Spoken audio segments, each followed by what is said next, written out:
All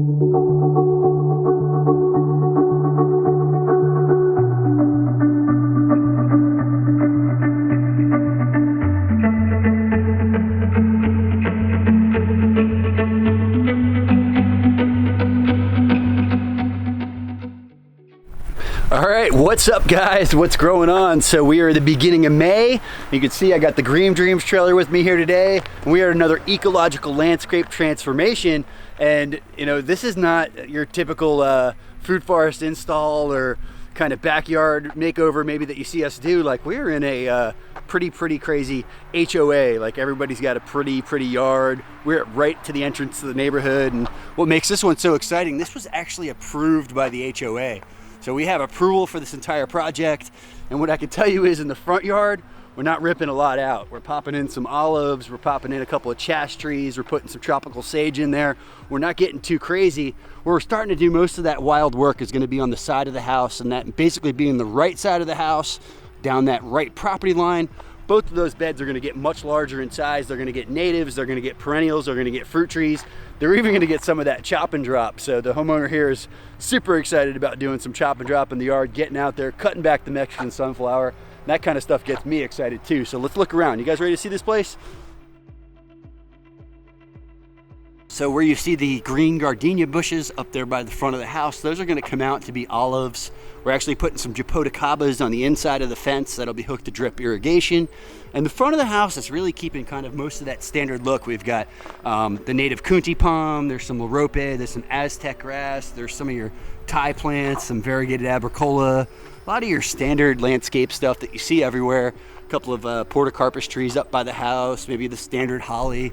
You know, same thing over here on this side. We've got the Sago Palm, we've got the red perennial pentas, kind of have a little bit of a battered green larope here, Thai plants, variegated ginger, kind of working our way into the backyard. You can see Mr. Ryan over here tagging out some of those beds.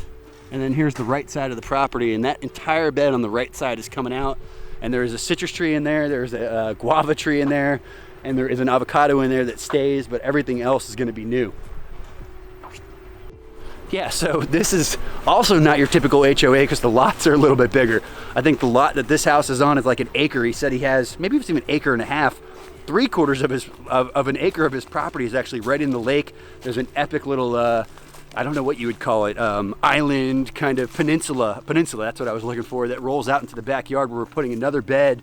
This bed that I'm walking in is gonna be one of those main food forest beds on the side of the house. The bed's gonna get widened to about the same width as that front bed you can see up there with the concrete curbing. So gonna be evening it up all the way along the back. Azaleas are coming out, Virginia creepers coming off about that big turkey oak potentially. Pine tree is staying. That bed's gonna get filled back in with some turf, and there was an old mango tree that was here. Homeowner said that tree's been here for like 30 years, so it's a seedling. Got hit by the cold and has come back up.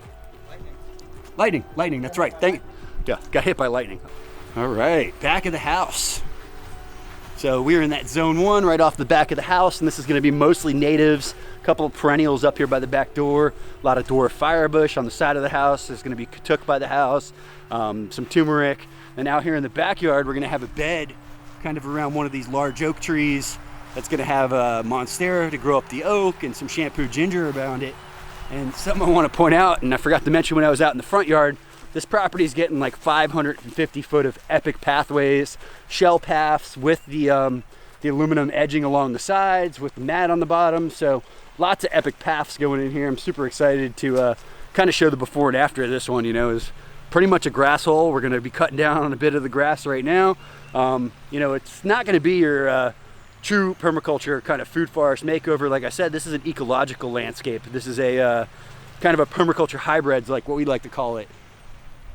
The oak trees are here are just something else, super majestic. They're huge, some of the biggest oaks I've ever seen. And like I said, client out here owns this entire peninsula. Look at this thing, completely surrounded by waters. The design, we actually have a couple of benches that are slated to go in this top area over here. And I guess I keep saying the design. I should probably show you guys that maybe tomorrow when we get back for the rip out. Kind of give you an overall of the design, but I could tell you that a lot of the projects here we've been doing and booking going forward don't even have a design. So, you know, more or less they've given me a budget kind of my reins to play. We've went with the species list and they've gotten themselves on the calendar. That's the quickest way to get on the schedule right now. So here on the back of the house, things have changed since I was here last. That concrete retaining wall wasn't here. That little wall by the side of the house, I mean, we were here 6 months ago, so it's amazing what can happen in 6 months, you know, from the time we consult, do the design, to actually come back and able to get this thing on the, you know, the schedule for install. Now, this could have gotten installed maybe a month ago, maybe 6 weeks ago, if we didn't have this whole, you know, kind of pandemic thing going on. So it also was a little bit of a hold up on this install. This could have been like a 5-month, 4.5 month turnaround. You can see I'm on a bit of a peak, a hill here in the backyard. Everything is grass, and I believe he owns almost all the way to this front wall, but there's a lot of easement there, so you know they maintain all the way up to it. That bed's going to be getting leachies and longans and becoming one large bed. This whole bed of philodendron is coming out of here. There's a big rosemary that was here that is staying. Big firebush is going to stay. A lot of the green ginger stays, and that lime tree right there is staying. And it is actually kind of healthy. That was the first thing that the homeowner mentioned to me. He said, you know, Pete, I really want my lime tree to stay, and citrus doesn't normally do good down here. We don't ever plant citrus, but if you got a healthy one and it's in the yard, we'll leave it, no problem. Here's actually a citrus seedling. There's another citrus seedling on that side. Who knows what they are? I'm guessing probably seedlings from that lime. Another seedling.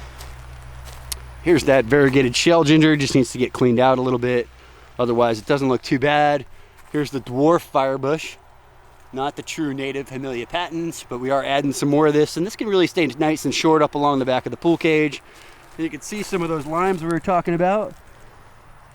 Mr. Fred, don't worry, we're gonna leave your lime tree.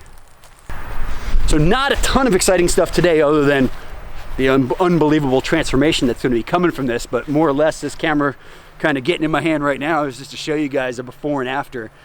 Trying to do this on all jobs going forward, just to really document what this looked like when we got here and what this looks like when we get finished. So hold tight, transformation coming soon. All right, so last day of this ecological landscaping project in Valrico. This has been a super exciting project, and what really makes this one so unique is the neighborhood. You know, we are in a HOA, you know, very strict rules, must have green grass type of area, and I got an edible landscape approved at the front of the neighborhood. So this is like the first house when you come in here. Pretty unbelievable. I never expected these guys to approve our design. This was a really exciting project for us because, you know, this is high profile. Every single car that came in and out of this neighborhood stopped, went by really slow. I've given out probably 20 cards, a couple estimates while I'm in the area. Lots of people asking about fruit trees. So, you know, this has been very non-typical from our projects that we do, our permaculture, food forest type projects, you know. So this is that much less of a grass hole, you could say. You know, we couldn't take out all the grass here. We widened all the beds. You know, we planted plants that made sense. So everybody always asks me, Pete, how big is your team? How long did these jobs take? You know, just so you guys know, you know, up until about a year ago, I was on every single one of these installs with these guys, and that's talking, you know, the last 19 years of my life, standard landscaping to ecological landscaping. I've really kind of let these guys go more and more over the last 6 months as we've gotten busier and busier. I can't keep up with design. I can't keep up with consultation work. You know, I come out, I move materials, I lay out plants, I deal with the client. I am showing up to the job site, but I'm trying to spend less and less time on those job sites, you know. So I've had 2 guys here for the first week, 3 guys here since. So if you want to count myself, took 4 guys to do this project. You know, I'm not looking to grow this team any bigger. I'm very comfortable with the size we're at. If we're going to grow anything, it's going to be more of an education direction, and lots on that kind of coming going forward. Grow the nursery end, grow the online sales. I want to actually develop more of you guys, more ecological landscapers, more Pete's in the world. I'm not looking to get 10 crews out there. I'm looking to turn 1,000 of you guys into ecological landscapers. So if I had a hope and dream in this world, it's, you know, there's 20 of Pete in every area. I don't have to travel the entire state. I don't have to travel the country. We need more guys doing what I'm doing. All right, so this machine is useful. I'm not going to say it's not. It's almost like having a Swiss Army knife. It's almost too comfortable with the air conditioning in the cab. You know, I actually demoed the machine and fell in love with it. I can't say it's any better than the yellow one I had. It's very similar. They both have their own types of uses. I can tell you it's way easier to grade. It's way easier to get sod off the ground, dirt off the ground, that type of stuff when you're working in a machine like this and the bucket's right in front of you. This isn't about machines. So let's get over there and see this job and how these guys are plugging along.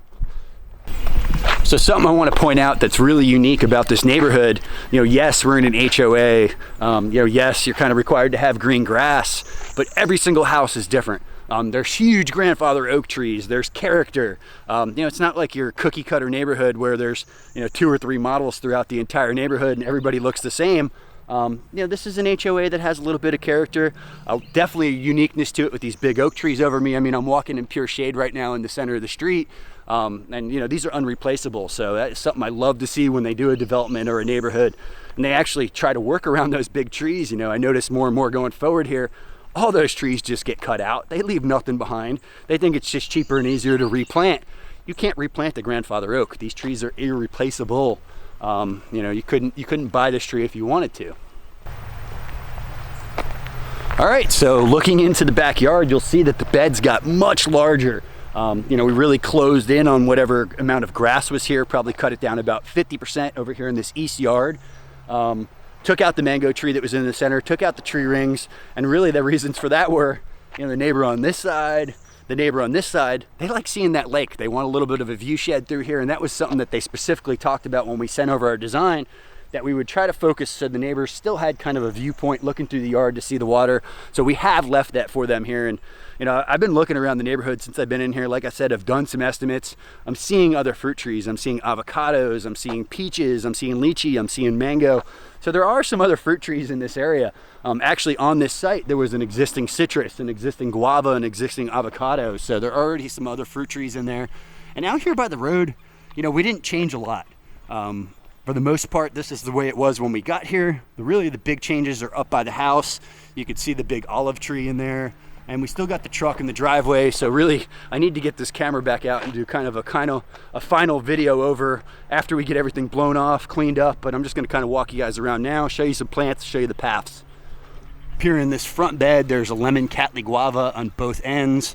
There is some firebush in there surrounding the Robolini, and we left the existing Robolini, Abricola, and Larope.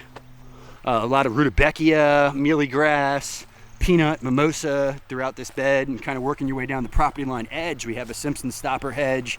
As you can see, we used a shell path here, Sherlock edging, lots of gaillardia in the center bed. You guys know that we love putting in these Vitex or chash trees, probably one of my favorites.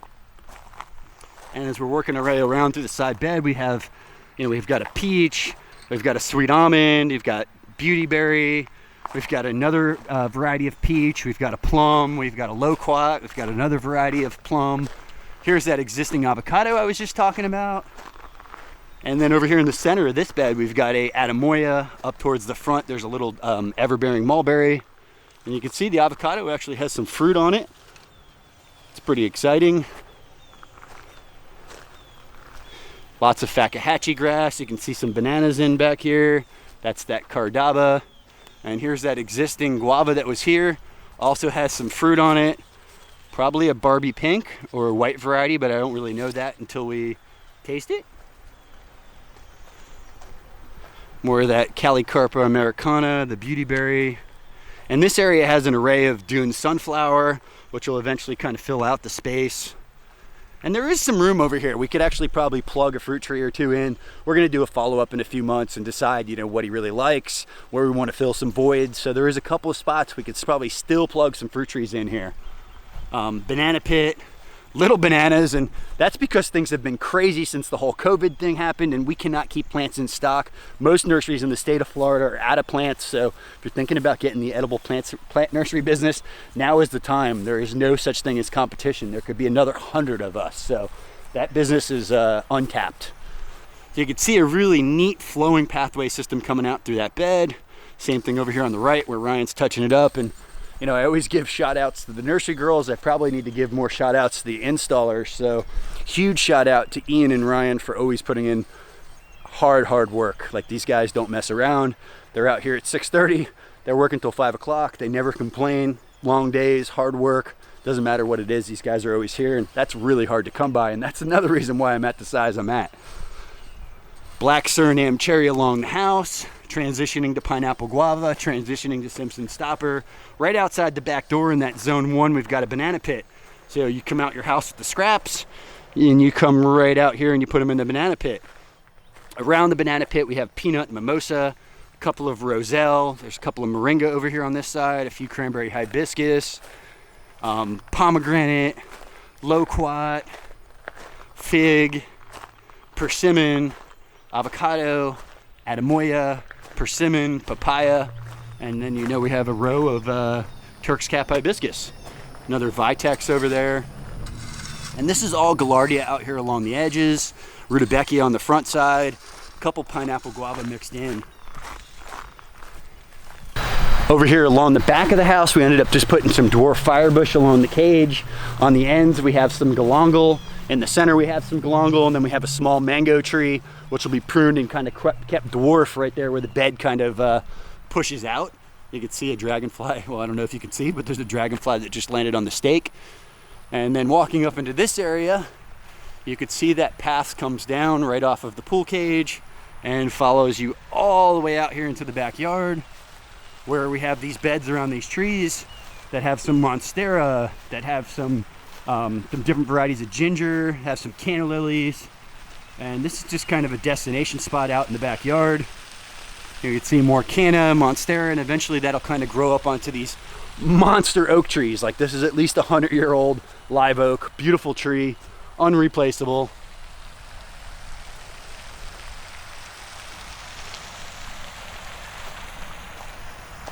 I guess I forgot to mention, did you guys see the size of this staghorn fern?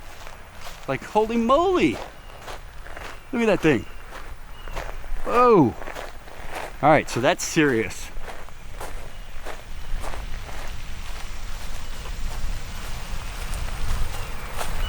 That is a beast. Beautiful. All right, existing shell ginger that was here, we ended up plugging a couple of fruit trees into it. So there's a longan over here, there's another avocado, there's another persimmon, and we basically just cut little holes inside the ginger, remove the roots. There's a spot where we put a papaya, and there's that persimmon. This dwarf firebush was existing. That rosemary was existing. And same thing with the citrus, or lime or lemon. Turk's cap hibiscus, and this was just a big mound of jasmine when we got here.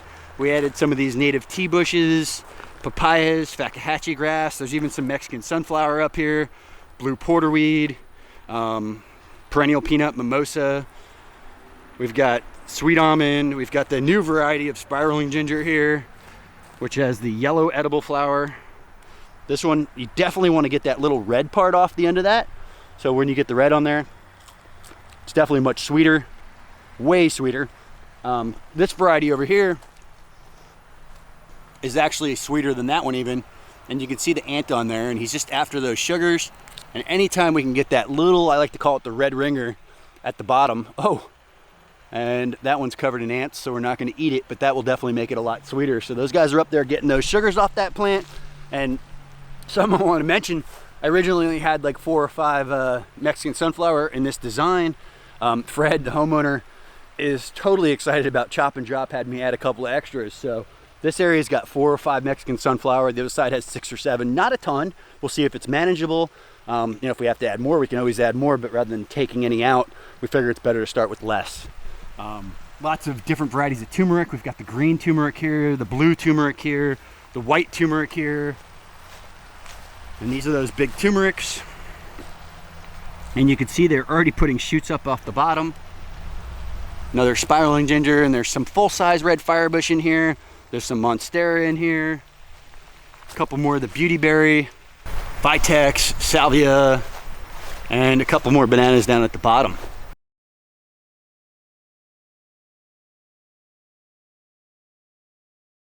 All right, so I really wanted to keep some symmetry up here in the front of the house. We've got all the olives spaced out really nicely. We've got lots of native mealy grass up here. We've got lots of society garlic up here, and lots of dwarf firebush. So lots of coloring species here all the time.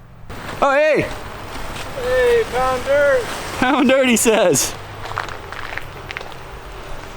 All right, we got the water cooler here, and I guess we could cut down the side, but this is the most unfinished area. Still got some finishing touches over here. That was an existing cardboard palm. We added the vitex, some more rudbeckia. Here's a mango that will be pruned. Another ademoya here on the side.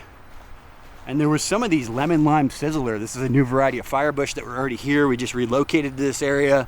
And this got some salvias. You can see there's a couple of gaillardias still to go in here. And we've got a little row of katuk up there along the wall. Okay, so I'm totally gonna get back here and refilm the front of this house after we get everything out of here and cleaned up, just so you guys can get a better road shot. But I think my favorite elements here are at the front of the house. And you know, not only do these olives really set it off, they're very, you know, dooryard type trees, very aesthetic. Galangal on either side of the front door. My favorite element of this entire project is this, and this. So we've got some big 15-gallon sabras that we put in pots, tied into some micro irrigation right here on the front porch, and they're just kind of coming up over that front wall. I think they're really gonna look beautiful, and obviously it's gonna be epic when people show up and there's fruit on them, so you can't complain about Japoticabas. All right, so that's a wrap. Another ecological landscape transformation complete. And I can't wait to get back here in 30 days for the follow-up. Just did a walk around with the homeowners, and I can tell you the first thing they just told me was they can't wait for phase 2. So we're gonna be coming back. We're gonna be implementing more trees. We're gonna be taking out more grass. That's just the beginning here.